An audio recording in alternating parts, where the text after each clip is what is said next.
So hello everyone, welcome back to your favourite YouTube channel. So आज की इस video के अंदर हम लोग एक न्यू टॉपिक कवर करने वाले हैं, that is official secrecy and privilege to withhold the documents. अब ये जो टॉपिक है हमारे सिलेबस के अंदर, इससे प्रीवियस जो हमने टॉपिक कवर करा था उसी के साथ ही कनेक्टेड है topic, right to open government के साथ ही, कि उसके अंदर हमने कवर करा था कि ओपन गवर्नमेंट जो है वो क्या होती है। और उसी के रिलेटेड एक कॉन्सेप्ट आता है ऑफिशियल सीक्रेसी का, कि जहाँ पर ओपन गवर्नमेंट के अंदर उन्होंने कहा था कि सब कुछ ट्रांसपेरेंट होना चाहिए, अकाउंटेबल होनी चाहिए गवर्नमेंट। वहीं पर जो official secrecy and privilege to withhold documents है, ये एक प्रिविलेज आ जाती है, एक इम्यूनिटी आ जाती है जो कि गवर्नमेंट को दिए गई है, कि जहाँ पर उनको सभी इंफॉर्मेशन को लोगों के सामने रखने की ज़रूरत नहीं पड़ती है, बट वो कुछ इन्फॉर्मेशन को अपने पास सीक्रेटली रख भी सकते हैं। अब वो कौन सी इन्फॉर्मेशन है, उसके रिलेटेड कौन सा एक्ट है, तो वो सब कुछ हम इस वीडियो के अंदर कवर करने वाले हैं। एंड ये जो टॉपिक है उसी के साथ में रिलेटेड टॉपिक आता है। अगर कभी भी आपको मतलब लॉन्ग क्वेश्चन आएगा इसके ऊपर, राइट, तो या तो ये क्वेश्चन कंबाइन होकर आएगा। आप पहले राइट टू ओपन गवर्नमेंट के बारे में एक्सप्लेन करेंगे, फिर उसके बाद ऑफिशियल सीक्रेसी के बारे में थोड़ा बहुत लिख सकते हैं। और अगर कभी शॉर्ट नोट आएगा तो फिर शॉर्ट नोट ऐसी आएगी, या तो ओपन गवर्नमेंट पे आएगा या फिर official secrecy and privilege to withhold पर आएगा। तो इसलिए मैंने ये दो अलग अलग वीडियोज़ यहाँ पर बनाई हैं आपके लिए। सो आई होप कि आपको अभी तक की सारी वीडियोज़ अच्छी लग रही होंगी। एंड आज हमारा फोर्थ लेक्चर होने वाला है, that is official secrecy and privilege to withhold the documents. और लेट्स बिगिन विद, बिना किसी ज़्यादा देर के वीडियो को स्टार्ट करते हैं। आई होप कि आप सभी अपने घर पे सेफ होंगे एंड प्यार से होंगे, अच्छे से होंगे। तो चलिए स्टार्ट करते हैं आज का वीडियो लेक्चर।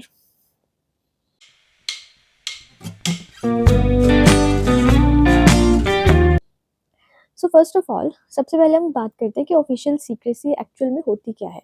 ये जो हमें प्रिविलेज दिया गया है कि जो गवर्नमेंट ऑफिशियल्स को बेसिकली प्रिविलेज दिया गया है कि वो कॉन्फिडेंशियल इन्फॉर्मेशन, जैसे कुछ डॉक्यूमेंट्स हो गए या फिर कुछ भी इन्फॉर्मेशन हो गई, तो उसको क्या कर सकते हैं, या कुछ गवर्नमेंट की एक्टिविटीज़ हो गई तो उनको डिस्क्लोज करके रख सकते हैं, जो कि पब्लिक ऑर्डर को, नेशनल सिक्योरिटी को और स्टेट इंटरेस्ट को अफेक्ट करती है। तो ऐसी इन्फॉर्मेशन को वो डिस्क्लोज करके रख सकते हैं, कॉन्फिडेंशियल रख सकते हैं।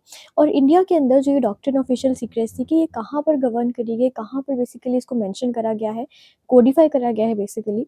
So that is under official secrets act 1923 के अंदर, जो कि एम करते हैं कि अगर कोई सेंसिटिव इन्फॉर्मेशन है तो उसको हम डिस्क्लोज करने से प्रोटेक्ट कर सकते हैं। ठीक है, so that is the introduction of the official secrecy, कि एक्चुअल में ऑफिशियल सीक्रेसी होती है, कौन से एक्ट के अंदर डिफाइन करा गया है और ये क्यों होती है, ताकि प्रोटेक्शन मिल सके सेंसिटिव इन्फॉर्मेशन को from unauthorised disclosure.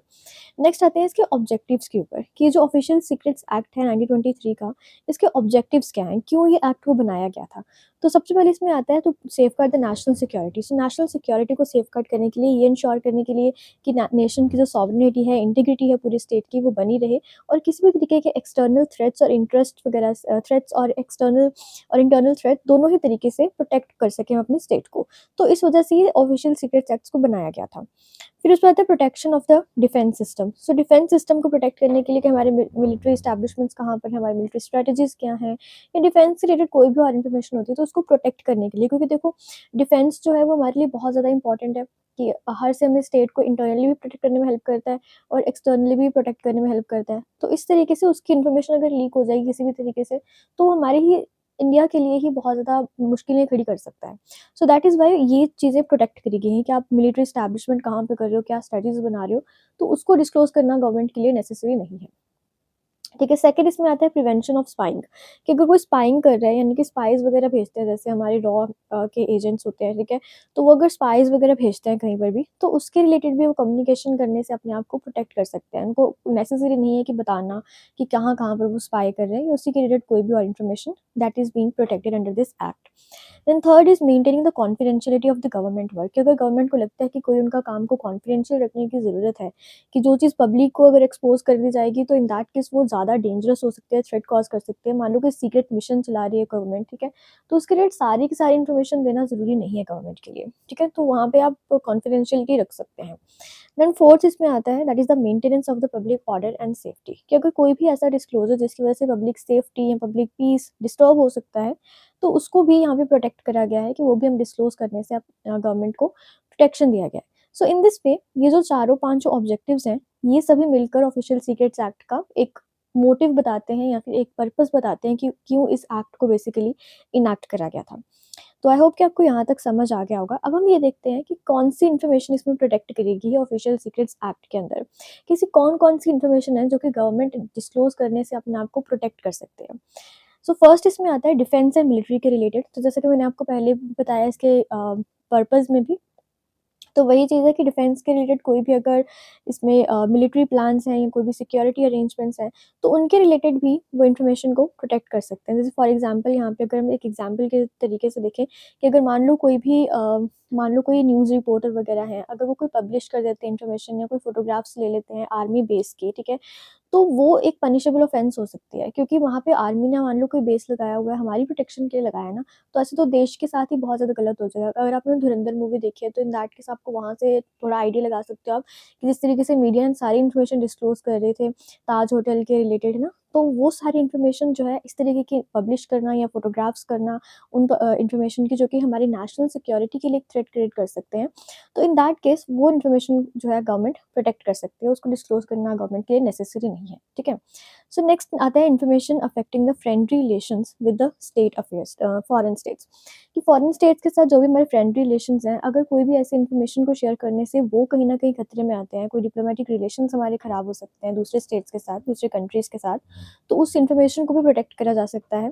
Third is affect information affecting the public safety और पब्लिक ऑर्डर, कोई भी ऐसी इन्फॉर्मेशन जिससे पब्लिक सेफ्टी या पब्लिक ऑर्डर अगर डिस्टर्ब हो सकता है, तो इन दैट केस वो भी यहाँ पे कॉन्फिडेंशियल रखी जा सकती है।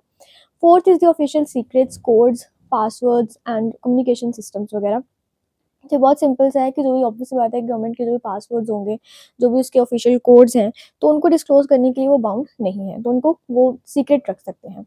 Next is information relating to the economic policy, कि हमारी इकोनॉमिक पॉलिसी क्या है, इकोनॉमिक प्लानिंग क्या है, हमारी फिस्कल पॉलिसी क्या है, हमारी फाइनेंशियल स्टेबिलिटी कितनी है, तो वो सब डिस्क्लोज़ करने के लिए गवर्नमेंट जो है वो बाउंड नहीं है।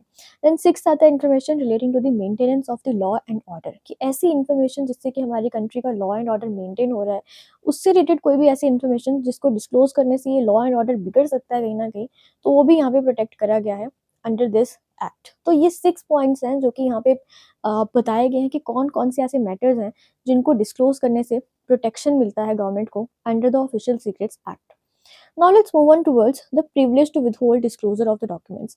Privilege to withhold disclosure of the documents क्या है, particularly ये डॉक्यूमेंट्स के साथ रिलेट करता है कि ऐसे कौन से डॉक्यूमेंट्स हैं कि जिनको प्रोटेक्शन दिया गया, जिनको प्रिविलेज दिया गया गवर्नमेंट के पास कि वो उनके डिस्क्लोजर को विथहोल्ड कर सकते हैं। विथहोल्ड का मतलब है कि रोक सकते हैं अपने पास, उनको डिस्क्लोज करने के लिए वो बाउंडेड नहीं है, उनको प्रिविलेज दिया गया है to withhold disclosure of such documents. तो बेसिकली ये जो डॉक्ट्रिन है, तो ये जो प्रिविलेज है to withhold the disclosure of documents, ये एक प्रिंसिपल ऑफ कॉमन लॉज के ऊपर बेस्ड है और इसको ट्रेडिशनली क्राउन प्रिविलेज भी कहा जाता था, ठीक है? And it allows the state to refuse the disclosure of certain documents और facts in the judicial proceedings where such disclosure would be injurious to the public interest, कि कुछ ना कुछ ऐसे डिस्क्लोजर, कोई ऐसे डॉक्यूमेंट्स, कोई ऐसे फैक्ट्स कि जिनका डिस्क्लोजर करने से, जुडिशियल प्रोसीडिंग्स के अंदर कोई डिस्क्लोजर करने से पब्लिक इंटरेस्ट को कुछ हार्म हो सकता है, तो उस चीज़ से यहाँ पे गवर्नमेंट को प्रिविलेज दिया गया है। तो बेसिकली यहाँ पे क्या है कि अगर कोई भी चीज़ डिस्क्लोज़ नहीं करी जा रही है, तो वो जस्टिफाइड ग्राउंड्स पर होनी चाहिए, कि ऐसा नहीं है कि गवर्नमेंट खुद से ही अपने आप को अनजस्ट मीन्स के लिए या फिर अपने गलत गलत यूज़ कर रही है इस पावर का, तो ऐसा नहीं होना चाहिए। जस्टिफाइड ग्राउंड्स होने चाहिए उसके पास में, जैसे वेलफेयर हो गया या फिर स्टेट के इंटरेस्ट के लिए, तभी जो है उनको प्रोटेक्शन मिल सकता है, तभी वो अपने इस प्रिविलेज का यूज़ कर सकते हैं टू विथहोल्ड द डॉक्यूमेंट्स। और ये जो पूरा का पूरा प्रिंसिपल है ना, ये बेस्ड है एक मैक्सिम के ऊपर, so that is salus populi suprema lex. अब देखो, आपने मतलब हिंदी पढ़ते हैं, हम पंजाबी पढ़ते हैं या फिर इंग्लिश पढ़ते हैं, कोई भी लैंग्वेज पढ़ते हैं जब हम, तो उसके अंदर हम ईडियम्स पढ़ते हैं या फिर मुहावरे पढ़ते हैं, राइट? तो उनसे क्या होता है, हमारी जो लैंग्वेज है और ज़्यादा सुंदर लगती है, राइट? जैसे हम लिखते हैं तो और भी ज़्यादा मतलब सुनने वाले को भी अच्छा लगता है कि हाँ, इसने मुहावरे यूज़ करे, ईडियम्स यूज़ करे हैं, राइट? तो उसी तरीके से लॉ की लैंग्वेज को और ज़्यादा खूबसूरत बनाने के लिए हमारे पास होती है मैक्सिम्स। तो अगर आप मैक्सिम्स का यूज़ करेंगे ना, इनको इंक्लूड करेंगे, तो बहुत इम्पैक्ट पड़ता है आपके एग्जाम के अंदर। आपका एग्जामिनर जो होगा वो चेक करेगा तो देखेगा कि भाई बच्चे को तो मतलब लॉ की भी नॉलेज है, राइट? मतलब लीगल लैंग्वेज भी आती है इसको। तो आप प्लीज़ ये सब ज़रूर इंक्लूड करा करिए, इसको स्किप मत करा करो, क्योंकि छोटी छोटी सी लाइन्स होती हैं ये, बट इनको आप लिखेंगे तो बहुत इम्पैक्ट क्रिएट करती हैं आपके आंसर राइटिंग के अंदर। तो यहाँ पे हमारी जो ये पूरा पूरा मैक्सिम, ये जो पूरा पूरा प्रिंसिपल है, ये इस मैक्सिम के ऊपर बेस्ड है, दैट सेलिस पॉपुली सुप्रीमा लेक्स, जिसका मतलब क्या है कि public welfare is the highest law. Suprema मतलब हाईएस्ट, लेक्स मतलब लॉ, और salus populi is public welfare, so public welfare is the highest law. तो इस तरीके से ये मैक्सिम के ऊपर ये बेस्ड है।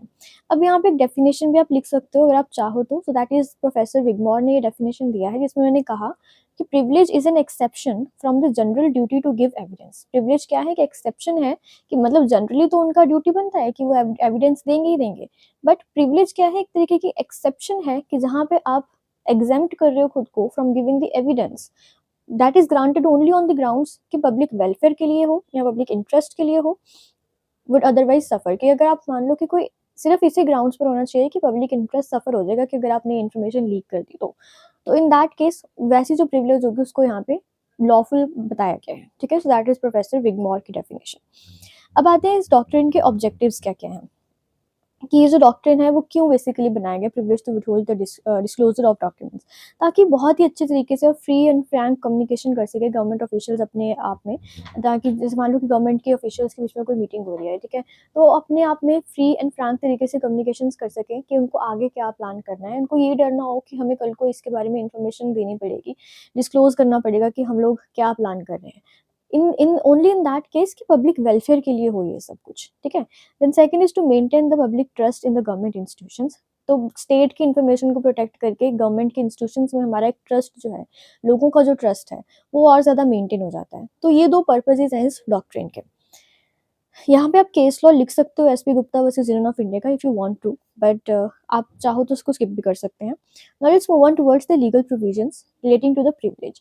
अब इस प्रिविलेज के रिलेटेड कुछ लीगल प्रोविजंस हैं कि ये जो हम कह रहे हैं कि जो प्रिविलेज दिया गया है टू विदहोल्ड द डॉक्यूमेंट्स का डिस्क्लोजर, तो ये कहाँ मेंशन करा गया है, कहाँ लिखा गया है कि भाई ऐसा गवर्नमेंट कर सकती है। तो वो कहाँ लिखा गया है, तो वो लिखा गया है इंडियन एविडेंस एक्ट के अंदर 1872 के। ठीक है, तो इसके अंदर है सेक्शन 123, 124 एंड 162। अब देखो सेक्शन 123 के अंदर बेसिकली क्या कहा गया है कि यहाँ पे कहा गया है कि कोई भी पर्सन बिना किसी गवर्नमेंट के या हेड ऑफ द डिपार्टमेंट के परमिशन के बगैर कोई भी पब्लिश नहीं कर सकता ऑफिशियल रिकॉर्ड्स को relating to the affairs of the state. जो भी स्टेट के अफेयर्स के रिलेटेड अफेयर्स हैं उनको कोई भी बिना किसी हेड ऑफ द डिपार्टमेंट की परमिशन के पब्लिश नहीं कर सकता। तो यहाँ पे आप केस लॉ भी मेंशन कर सकते हो state of Punjab versus Sodhi Sukhwinder Singh का।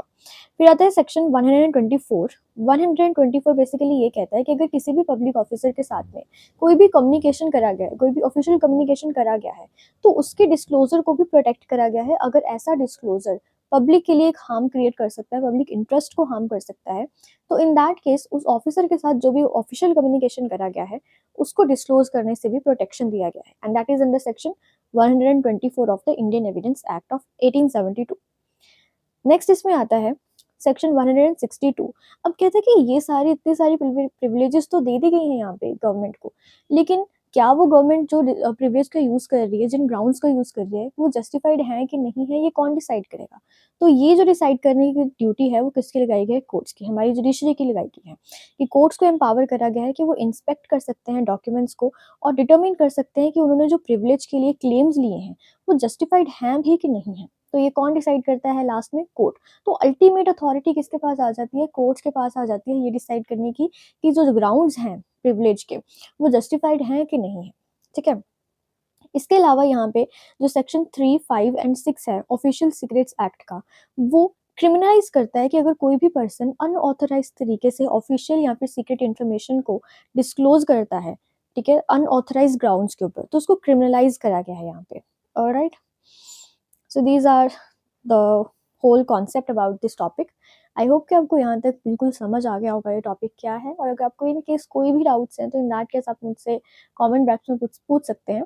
और अगर आपको वीडियो अच्छी लगती है तो प्लीज़ लाइक ज़रूर करिएगा और चैनल को सब्सक्राइब कर लीजिए ऐसे ही कुछ और भी इंटरेस्टिंग वीडियोस के साथ और ईजी तरीके से पढ़ने के लिए।